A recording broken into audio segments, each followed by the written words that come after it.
Hey Jack, how's it going? Hey, how are you? Sorry, I'm in my car. I have to be at a football game in an hour or so. I know I get here and do it in my car if that's okay. Yeah, no worries. Is it a big football game? Oh no, it's one of my sons. They're playing. Well, yeah, I guess for them it's very big because Yeah. it's varsity football. Yeah, so it's pretty big. Yeah, Oh, that's exciting. Yeah, yeah, yeah. well, yeah, I appreciate your time. Thanks so much for No chatting with problem. me. Not Yeah, at all. Not a, well, I want to talk about Brothers in Arms. I listened to the first single and I have to say I'm excited to hear the rest of the album. Yeah, Last to Know, it's catchy, but it's got that awesome guitar riff, It's a killer tune. and it, and I mean Andrew is just amazing on it. His I vocals mean, were amazing, yeah. yeah, I mean, don't get me wrong. I love what he does in Last in Line and everything like that. But I've been friends with Andrew for, God, 30 years. And we've always said, we got to do something together. And when this came along, man, he did two songs on the record. He's just such a great guy, a great lyricist, and such a great singer. Like, he really deserves a lot more respect. Like, he's up there. He's definitely up there. Yeah, no, his tone was like top notch. Yeah. He killed it on that song. And I love the Yeah, keys too, he's like the keyboards, it adds an extra flair to it. yeah, kind of that approach, like, when like Joel and Turner was in Rainbow, like it was melodic, but the keyboards were always like so like, and I mean Charlie Cal from Angel is just such a great player. Like when I sent stuff to him, he goes, "What are you looking for?" I said, "I'm looking for you to play like that old school '70s," and he's just that guy because I mean he's an angel. I mean taking over for Greg Jafria is no easy task, and Charlie does such a great job. He really does. Like, but thank you. Like, it means so much to hear this because, man, I put so much time and effort into this record. Like, and no disrespect to anything I've ever done before, but I feel like finally found something that's so different than anything I've ever approached before. And like, man, I'm just so ecstatic over the record. No, absolutely. And I was going to ask, what do you think was the most exciting thing about working? Was it your first time working with a lot of these musicians on the project, or had you collaborated with some of them before? Well, Charlie and me go back forever. Like me and Charlie play in Casket Company together. He played with me with David Reese. He plays with me now in Aldanova. So he's like, we're like family. We like been playing together since we're kids. Um, the bass player Alex Jansen, we just did the Ronnie Monroe record. You guys, I don't know if you checked that out yet, but Worlds Apart. Oh my God, Ronnie Monroe, ex Metal Church singer. It's kind of his solo record. So Alex played bass, and I played a lot of the solos on it. So we became friends. So yeah, that's basically it. Everybody else is guys that I've been really good friends with. We've shared the stage at like Ronnie Montro's bashes or the Randy Rhodes shows. But this is the first time I recorded with any of these guys, like fully recorded with. So it was very exciting. Yeah, I can imagine. And I mean, COVID, although it sucked for a lot of people, in some ways, it kind of brought people together to, you know, do something new. It's funny you say that. Where are you located? I'm in Boston, Massachusetts. Oh, you're in Boston. Awesome, awesome. You know what it is? I think a lot of people with the whole COVID thing, they got very depressed and they got very down. And a lot of my friends are like, dude, I haven't even looked at my instrument. I have no urge. I just want to sit around and watch Netflix. And, for me, it was more like, man, I get time finally to like fall in love with my guitar again and really see what I was like when I was I look at my kid, he's 16 and I'm like, he's living his dream now playing football and he's so dedicated. And it really inspired me, like, because he got hurt a couple of years ago from football, and then COVID happened, so the whole season was kind of like shut down. And I really used him as like the focal point for me. Like he's so dedicated at 16. I want to go back to that. So I really used a year and a half off to really start over for me. And like I've never been so happy in something I've done. Like it's crazy. Oh, that's awesome. And I love your mission to show, rock is not dead. There's actually a lot of brilliant bands out there, but it's just a shame that mainstream media doesn't expose them, it doesn't showcase real You musicians. know, there's so many amazing bands from Scandinavia, like Eclipse, Crazy Licks. I mean, one of my favorite bands right now is this band from England called Inglorious. Oh I yeah, I mean, know Glorious, yeah. oh my God, Nathan Jane. He is like the second coming of David Coverdale and Glenn Hughes, but has his own thing. And honestly, a lot of these bands, like I gotta say, I just did the Alcatraz Festival in Belgium. Seven Witches went over there. We were the only American band on the festival. And I was talking to the singer for Eclipse. I'm like, dude, I really love your stuff. He was like so taken back because he knows me from like Sabotage and stuff. And he's like, well, thanks, man.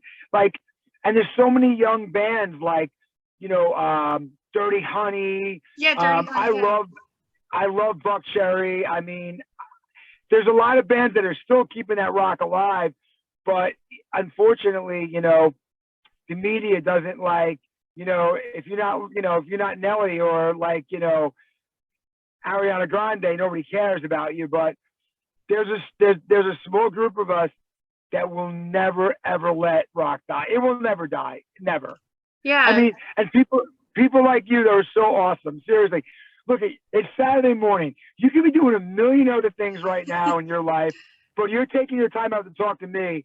It says a lot that we really are. There's so many cool people still left out there, and people need to open their eyes, man. Like, we're very fortunate to like find each other, to be honest with you. No, absolutely. No, if I could, I would put on a rock festival every year and just showcase all my favorite rock bands. That's my dream. Well, if you ever do it, you make sure you give me a call if I can ever help you out. I'm serious. Like, we're all trying. Like, I'm in Jersey, and like, wow, man, the scene is just, but we still keep it alive. We're all trying our best, and like, with COVID, so many great venues closed down. So many people just don't have the money, and it's like, it's so sad. It's just so sad. Absolutely. But yeah, I'm trying my best to keep it alive as much as I can. Well, you keep doing it because thank you so much for it. Absolutely. So your next single, Bitch is Crazy, comes out September 10th. What can you tell me about that Uh, song?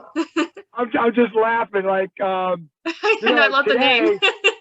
Yeah, you're awesome though, because we know we're gonna get a lot of shit from it. Like, it's not politically okay to say bitch anymore, or I'm just like, you know what? It's just tongue in cheek, man.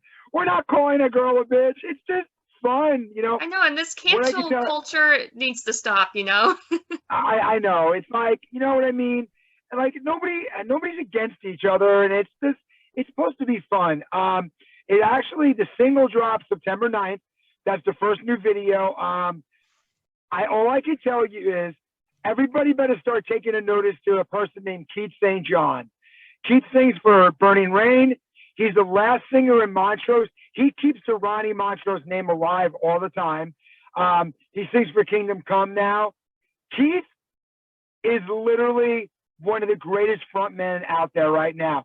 Take Robert Plant and Steven Tyler and put them in a blender, and here you go, you have Keith. But Keith's not just a frontman. He is literally an amazing producer, engineer, songwriter, lyricist. The guy is actually working on a video as we speak.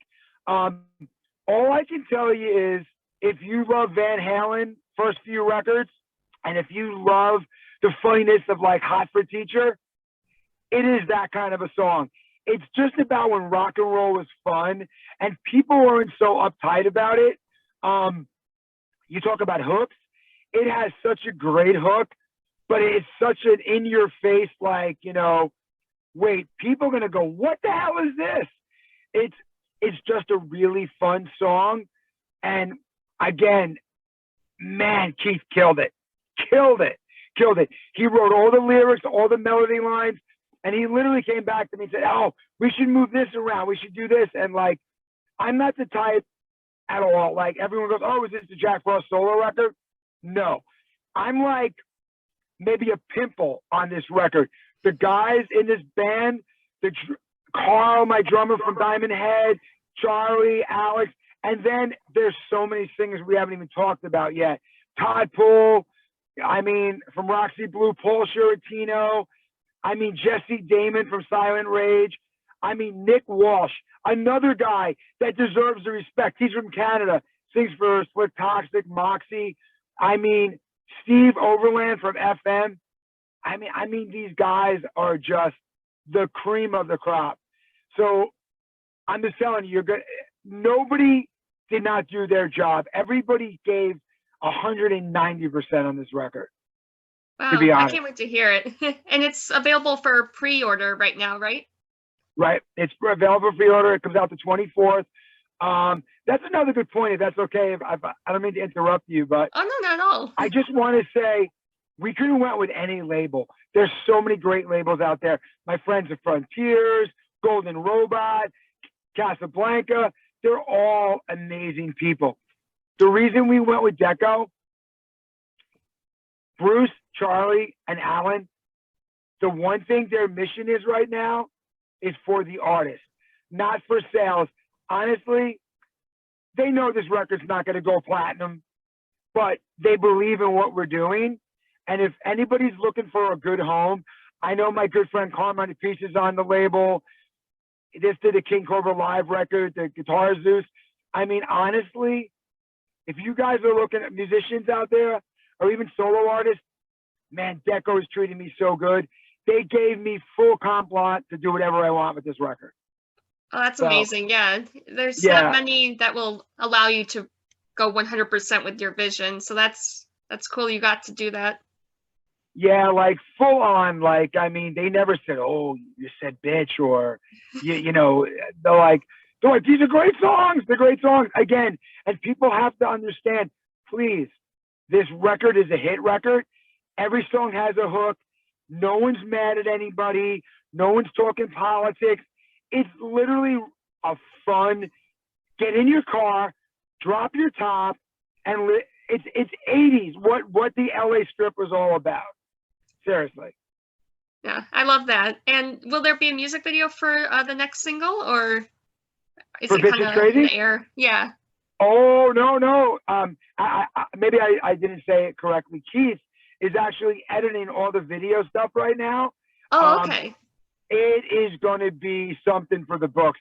Just picture this: a hot chick, a Harley Davidson, a Les Paul, and Keith just going crazy, full on. I mean, we're not wearing a pair of jeans and a t-shirt.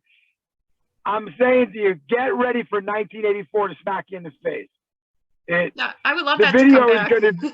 Oh, when you see this video, you're gonna crack up. Like, it's so good. He's such a perfectionist that, yeah, it's gonna be funny. We're shooting 2 more videos for a couple other tracks too. Oh, awesome.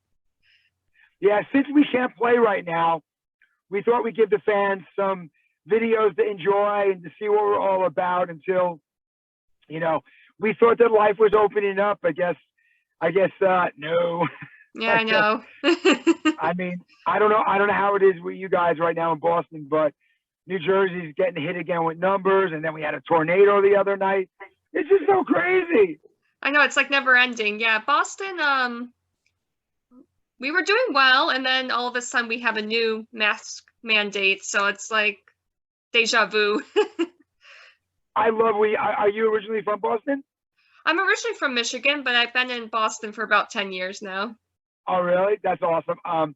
Yeah, I mean, I grew up playing a lot of the scene there. Like, I mean, I saw Extreme before they even got signed, because we were coming up there playing all the same clubs. You know, Mama Kin was open back then, and oh man, it's a cool area. Like, I really like Boston a lot. It's fun to play.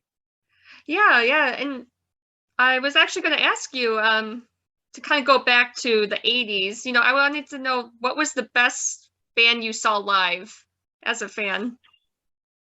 Best band I've ever saw live as a fan. To this day, to me, there's so many great bands I saw, like Billy. I mean, I saw Billy Squier when he was the king when Oh yeah, like he's from Rat, Massachusetts too. yeah, and it's crazy because everyone forgets Rat, Bon Jovi, Def Leppard. They all opened up for Billy Squier. He was like the Bon Jovi. So, you know, I will say probably the greatest show I've ever seen, and I'm probably going to get shot for this because I've probably seen 2,000 concerts. I saw Cinderella on Oh, their I like night song. Cinderella. Yeah, I love Cinderella. But it's a funny thing because you got to remember, I saw all these other bands like Y&T and I mean Aerosmith without Joe Perry, like with Crespo, and then with Joe. I mean, I can't tell you how many great concerts I've seen, but there's one that will always stand out to me. It was New Year's Eve, and Cinderella just released Night Songs, and they were opening up for Bon Jovi. They came out that night, did a 45-minute set. Now I used to go see Cinderella in Philly at like oh, what's going on here? Sorry, something happened with my thing. Okay, sorry. I used to go see them at the Empire and the Galaxy, like in Philly. Well, here they are at Brendan Byrne Arena, and literally they came on stage and they opened up with Night Songs. They totally, I'm sorry, John, but they destroyed Bon Jovi. They destroyed any show I ever saw. They were just so on fire. Jeff LeBar is and will always be a dear friend of mine. God bless him. He just killed. Keifer was on fire. Greatest show. I will never forget that to the day I die. No, yeah, he's an amazing guitarist. I think kind of underrated as a musician. Yeah, but Keifer's a great songwriter. I mean, Yeah. producers. I mean, he's great. Have you ever seen Keifer solo band? They're awesome. I missed them. They actually came to Boston a few years ago, and I totally missed the show. Next time they come, really, it's amazing because Tony, the guitar player, he's a great friend of mine, great player. It's a great show. Tommy has his wife singing backups. It's great. But to be honest with you, there was this, you know, like there's something you just never forget in your life. And there's like a bunch of shows like that, but that one show, they just came and they were hungry and they just stole the night. And I'll always remember that. Oh, that's awesome. Man, if Yeah, I had a time machine. Cool. Yeah, pretty much. Well, I really appreciate your time. Is there anything else that you wanted to mention before we sign off? No, just, I mean, again, thank you for taking your Saturday morning out to do this.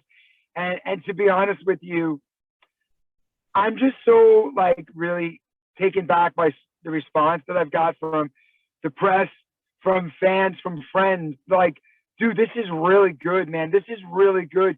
You did something special here. And I'm like, thank you. I don't know what to say. I just want to like reiterate this again.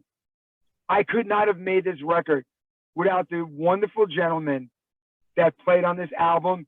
And honestly, there was no money for these guys. I mean, Paul Sciortino, Keith St. John, they don't need to do this with me, but they really love what I did. And I think the fans need to know that this was a record of guys just really wanting to give back to the fans what music was all about. So take a couple of minutes and check this record out. I think you'll be really surprised, and I think you'll be like, wow, these are songs for the times. This will be a timeless record that people will never forget. That's just my feelings on it. And I thank everybody for like taking the time out to check it out. You're a sweetheart. Again, thank you so much for doing this on a Saturday. Oh, my pleasure. No, I really enjoyed our time chatting.